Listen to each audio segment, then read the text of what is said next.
रामायण में कैकेयी का नाम आते ही सबके मन में वनवास की याद आती है। लेकिन क्या आप जानते हैं, कैकेयी में एक ऐसा रहस्य छुपा था जिसे बहुत कम लोग जानते हैं। एक ऐसा राज जो राम से उनके गहरे लगाव को बताता है। इससे पहले हमारे धर्म और संस्कृति को ज्यादा से ज्यादा लोगों तक पहुंचने के लिए कृपया लाइक करें, शेयर करें और सब्सक्राइब करना न भूलें। बहुत कम लोग जानते हैं कि नन्हे राम सबसे ज्यादा समय कैकेयी की गोद में ही बिताते थे। कैकेयी उन्हें प्यार से रामकुमार कहती थीं। वह कहती थीं, मेरे भाग्य से जन्मा है ये बालक। एक रात महल में एक राक्षसी घुस आई। उसका लक्ष्य था शिशुराम, लेकिन कैकेयी सामने आ खड़ी हुई, राम को अपनी ढाल बनाकर।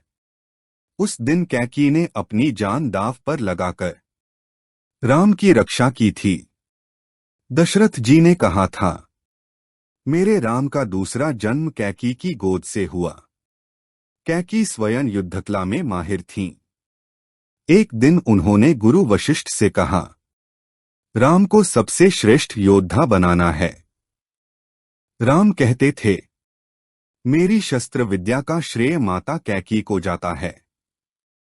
इससे भी कम लोग जानते हैं कि राजतिलक की घोषणा से 14 साल पहले ही कैकेयी ने राम के लिए 3 वस्तुएं तैयार कर ली थीं। रत्नजड़ित मुकुट, पीतांबर वस्त्र, धनुष की मणिमाला, क्योंकि उनके हृदय में राजा हमेशा राम ही थे। वनवास का निर्णय देने के बाद कैकेयी पूरी रात सो नहीं सकी। उनके आंसू उनके पश्चाताप का प्रमाण थे।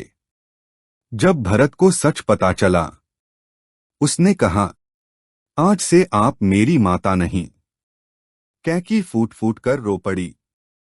राम मेरे भी राम थे। मैं उन्हें अपने हाथों ताज पहनाना चाहती थी। कैकेयी को हमेशा दोषी माना गया, पर उनके हृदय में राम के लिए प्रेम कभी कम नहीं हुआ। यह कहानी हमें सिखाती है, एक गलती इंसान को गलत नहीं बनाती। भावनाएं ही मनुष्य की असली पहचान हैं। जय श्री राम।